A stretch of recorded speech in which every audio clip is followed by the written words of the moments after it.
Hello guys, आपका अपना YouTube channel classical math में स्वागत है। तो आइए अब नेक्स्ट वीडियो हम लोग देख रहे हैं।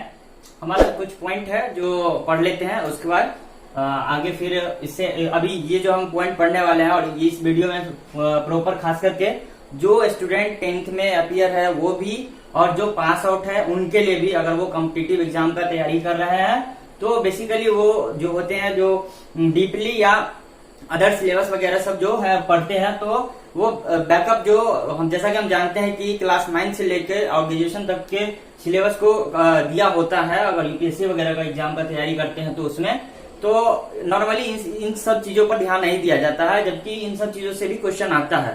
तो उन लोगों के लिए भी रिक्वेस्ट है कि आप लोग वीडियो को वॉच कीजिए जो 10वीं पास आउट है, तो उनके लिए भी आज ये वीडियो जो है वो इम्पोर्टेंट है, बहुत अच्छा वीडियो है। चलिए देखिए क्या है इसमें आगे। तो अभी इससे पहले हमने पढ़ लिया था इस पहले वाले वीडियो में प्रकाश के अपवर्तन के बारे में। अब हम तो दो तीन चार पॉइंट है ऑब्जेक्टिव के लिए, वो हम लोग देख लेते हैं कि क्या है। तो पहला है कि जब कोई प्रकाश की किरण विरल माध्यम से सघन माध्यम में आती है और फिर सघन माध्यम से विरल माध्यम में जाती है तो उसका क्या प्रॉपर्टी है वो हम लोग देखेंगे। तो उसका प्रॉपर्टी है जैसे कि यहाँ पे हम एक लंब खींचते हैं। क्या खींचते हैं? यहाँ पे एक लंब खींच देते हैं, ठीक है। ये यहाँ पे एक लंब खींच दिया और यहाँ भी जो पॉइंट है तो इस पॉइंट पर भी एक हम क्या करेंगे, इस तरह से एक लंब खींच देंगे।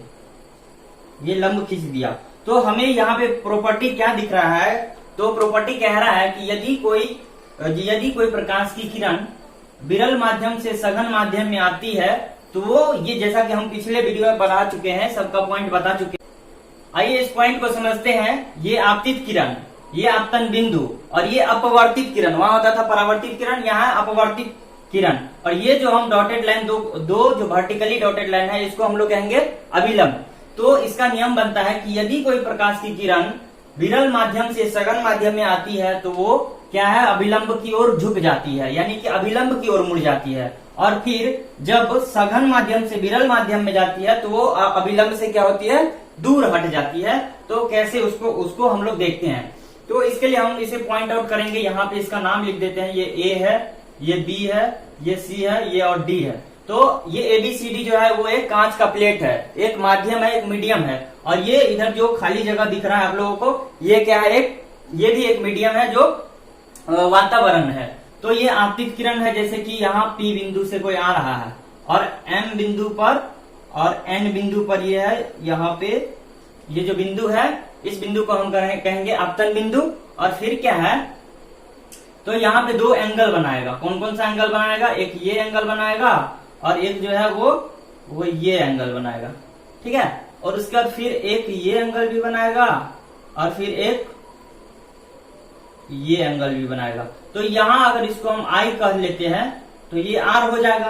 R कैसे होगा तो हम बताते हैं अभी आप लोगों को कि जैसा कि परावर्तन वाले चैप्टर में हम लोगों ने पढ़ा था कि आपतित किरण और परावर्तित किरण और आपतन बिंदु पर डाले गए लंब में अगर आपतित किरण और आपतन बिंदु पर पड़ने के बाद अगर वो परावर्तित होती है तो उससे परावर्तित होने के बाद जो है एक एंगल बनाती है, कोण बनाती है, जिसको हम लोग क्या कहते हैं, आपतन कोण। और फिर परावर्तित होने के बाद जो कोण बनाती है उसको हम लोग बोलते हैं परावर्तित कोण। लेकिन यहाँ पे जब हम अपवर्तन का चैप्टर पढ़ रहे हैं तो आपतित किरण हुआ, ये आपतन बिंदु हुआ, तो ये जो यहाँ पे अपवर्तित होता है तो यहाँ पे एक एंगल बनाएगा, ये आपतन कोण होगा और ये अपवर्तन कोण होगा। तो I को हम लोग बोलेंगे, यहाँ पे हम बगल में लिख देते हैं I जो है यहाँ हेयर, I बराबर जो है वो क्या है, वो है आपतन कोण, आपतन कोण। और R जो है वो है क्या, अपवर्तन कोण। R क्या है, अपवर्तन कोण, ठीक है। अब यहाँ पे एक और एंगल बन रहा है, यहाँ भी और यहाँ भी, तो इसको हम लोग क्या कह देंगे I डैश और इसको बोल देंगे R डैश। तो यहाँ I डैश और R डैश भी जो है वो भी क्या है, आपतन कोण और अपवर्तन कोण है। चलिए ठीक है। अब हम मेनली ये देखेंगे, पॉइंट मेरा पहला बनता है कि पहला पॉइंट आप लोग नोट कीजिएगा, यदि कोई किरण सघन माध्यम विरल माध्यम से विरल माध्यम से सघन माध्यम में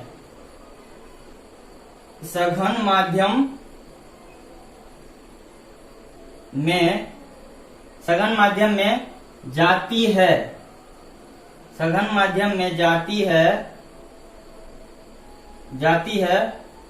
तो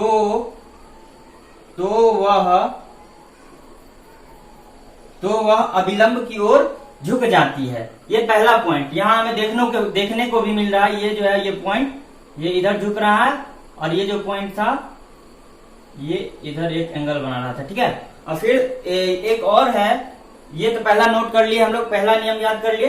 अब दूसरा एक और ऑब्जेक्टिव है कि फिर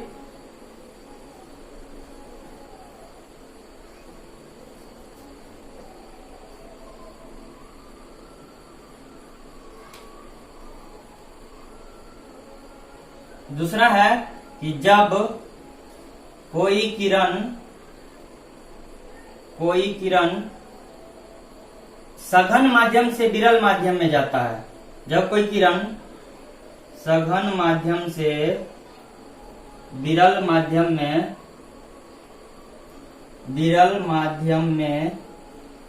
जाती है तो वह अभिलंब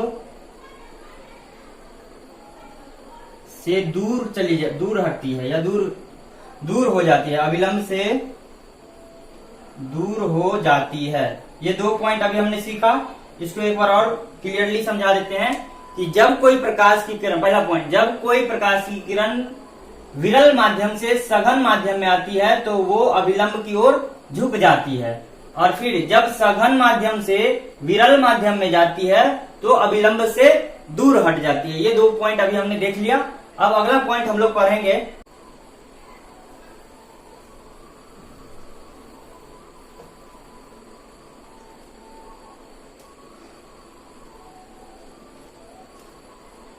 है क्या कि ये एक माध्यम है। ये क्या है? ये इस तरह से एक माध्यम है। ठीक है, अब इस माध्यम में फिर एक और है पॉइंट बनता है कि ये तो अगर तिरछा पड़ रहा है तब इस तरह से अभिलंब की ओर आएगा, अभिलंब से दूर हटेगा।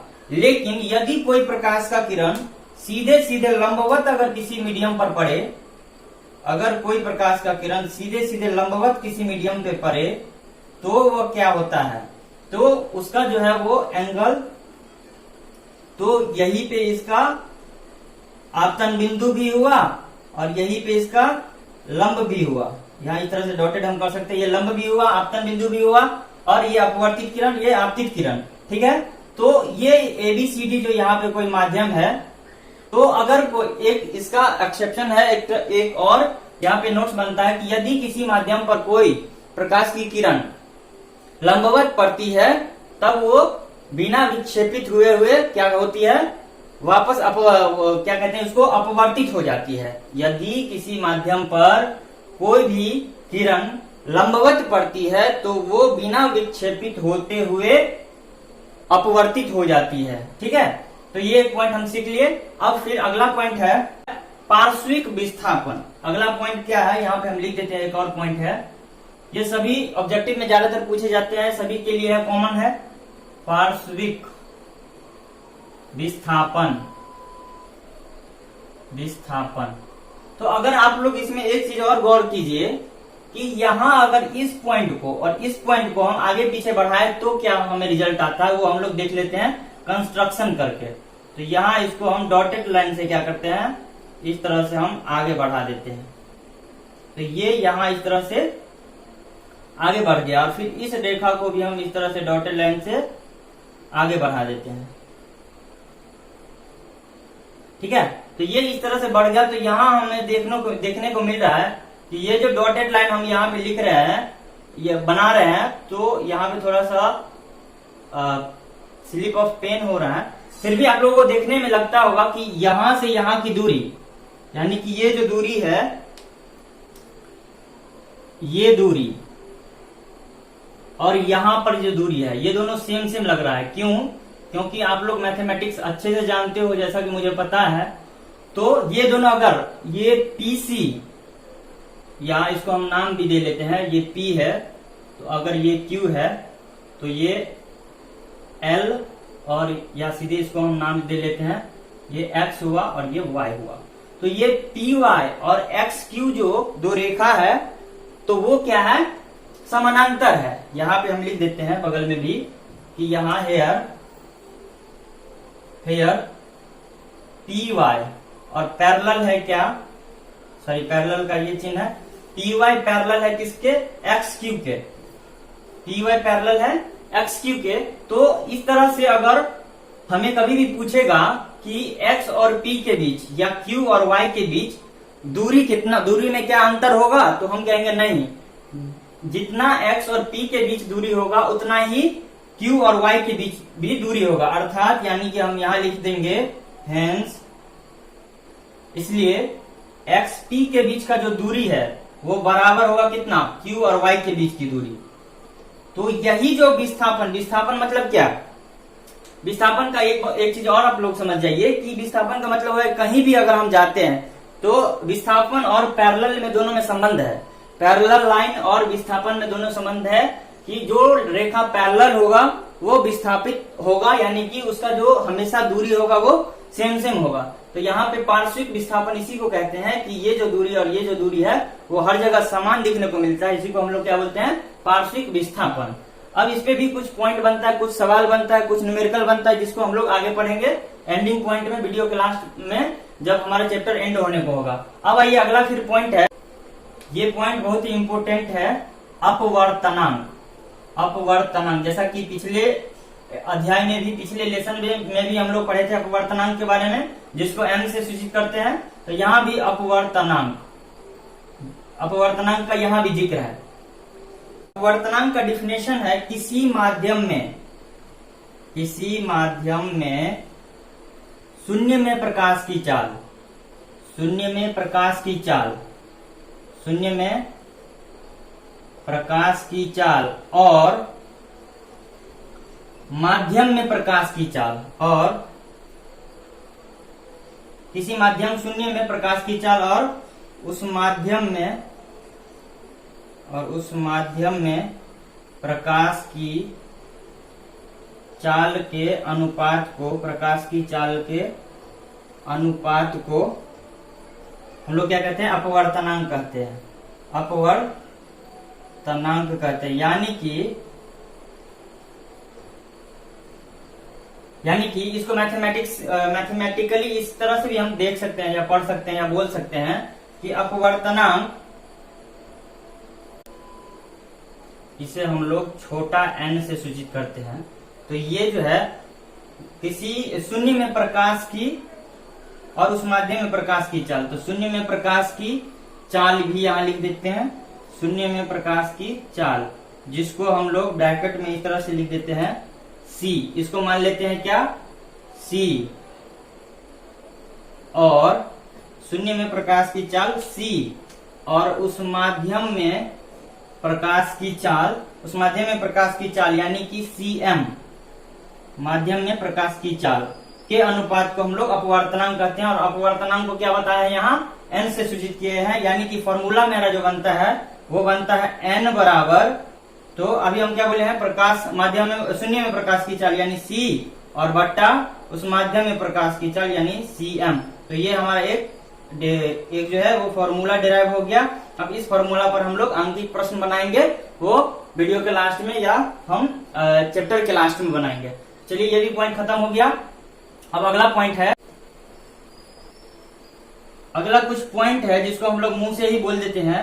और आप लोगों को एक बात और समझ लीजिए कि अभी अपवर्तनांक, किस चीज का कितना अपवर्तनांक होता है, उसको याद करने का बहुत ही आसान तरीका, बहुत ही ट्रिकली कैसे हम उसको याद करेंगे, ये हम आप लोगों को अगले वीडियो में पोस्ट करेंगे। जैसे कि टेबल में कुछ टेबल दे देंगे और उस टेबल में आप लोगों को किस चीज का कितना अपवर्तनांक होता है, जैसे कांच का क्या अपवर्तनांक होता है, हीरा का क्या अपवर्तनांक होता है ना, और किसी भी अन्य और किसी दूसरे माध्यमों का अपवर्तनांक, पानी का अपवर्तनांक क्या होता है, इस सब चीज को हम एक टेबल में लिख के अलग से और अच्छे से समझाएंगे, अच्छे से बस याद कराएंगे, उसको आप लोग बस देखिएगा और याद हो जाएगा। तो फिलहाल कुछ नोट्स है, कुछ पॉइंट्स है, कुछ ऑब्जेक्टिव्स है, जिसको हम लोग ऐसे ही पढ़ लेते हैं अभी फिलहाल, और देखने से ही आप लोगों को याद हो जाएगा। तो आइए इसको हम देखते हैं। जैसे कि एक है पॉइंट, बहुत ही वीवीआई पॉइंट है जो बराबर पूछा जाने वाला सवाल है कि हीरे का अपवर्तनांक जो होता है वो बहुत ज्यादा होता है। हीरा का अपवर्तनांक, हीरा का अपवर्तनांक, अब अपवर्तनांक क्या है इसको अभी तो समझ लिया आप लोग कि शून्य में प्रकाश की चाल और माध्यम में प्रकाश की चाल के अनुपात को अपवर्तनांक कहते हैं। तो हीरा का अपवर्तनांक जो है वो सबसे अधिक होता है, और ये सबसे अधिक पूछा जाने वाला भी सवाल है, सबसे अधिक होता है। ठीक, अब इसको हम लोग एक और है इसमें देखते हैं क्या कि हाँ, अब अपवर्तनांक जब बात हुआ तो इस अपवर्तनांक के लिए प्रकाश का चाल कैसा होगा। अगर अपवर्तनांक अधिक हो तो प्रकाश का चाल कैसा होगा, अपवर्तनांक कम हो तो प्रकाश का चाल कैसा होगा। तो उस पर भी मैथमेटिक्स बनता है, कुछ सवाल बनते हैं। तो चलिए इसको हम लोग नोट्स में देख लेते हैं। फिर एक और नोट्स है कि जिसका अपवर्तनांक अधिक होगा वो माध्यम क्या होगा, सघन होगा। और जब ये सघन माध्यम होगा तो हम लोग अच्छे से जानते हैं कि सघन माध्यम में प्रकाश की चाल जो है वो क्या होती है, धीमी हो जाती है। तो यानी कि हीरा का सबसे अधिक अपवर्तनांक होता है, यानी कि ये हीरा जो है वो क्या है, सघन माध्यम है, और सघन माध्यम में प्रकाश की चाल जो है वो कम होता है। तो हम बोलेंगे यहाँ पे एक पॉइंट बनता है कि अधिक अपवर्तनांक, अधिक अपवर्तनांक वाले माध्यमों में, अधिक अपवर्तनांक वाले माध्यम चूंकि, यहाँ पे ब्रैकेट में लिख देते हैं, चूंकि सघन होते हैं, सघन याद करने के लिए हम अपने लैंग्वेज में आसानी से लिख देते हैं, चूंकि सघन होते हैं, अधिक अपवर्तनांक वाले माध्यम चूंकि सघन होते हैं तो अधिक अपवर्तनांक वाले माध्यम में प्रकाश की चाल कम होती है।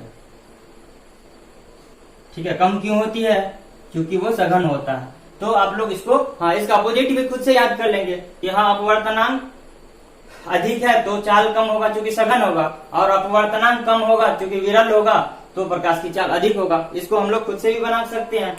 तो चलिए अब इतना खत्म। अब एक पॉइंट लास्ट है, अब उसको हम लोग देख लेते हैं, फिर आगे हम लोग अगले वीडियो में पढ़ेंगे। अगर आप लोगों को वीडियो अच्छा लग रहा है तो प्लीज आप लोग सब्सक्राइब कर लीजिए और बेल आइकन को दबा दीजिए, ताकि जैसा कि आप लोगों को पता है कुछ स्टूडेंट्स को और कि ये जो है वीडियो क्लासिकल मैथ पर लगातार अपलोड हो रहा है। तो आप लोग अगर बेल आइकन दबा देते हैं तो कोई भी नोटिस आप लोगों को सबसे पहले पहुंच सकता है। तो इसलिए आप लोग बेल आइकन जरूर दबा दीजिए। तो आज का इतना ही वीडियो, धन्यवाद।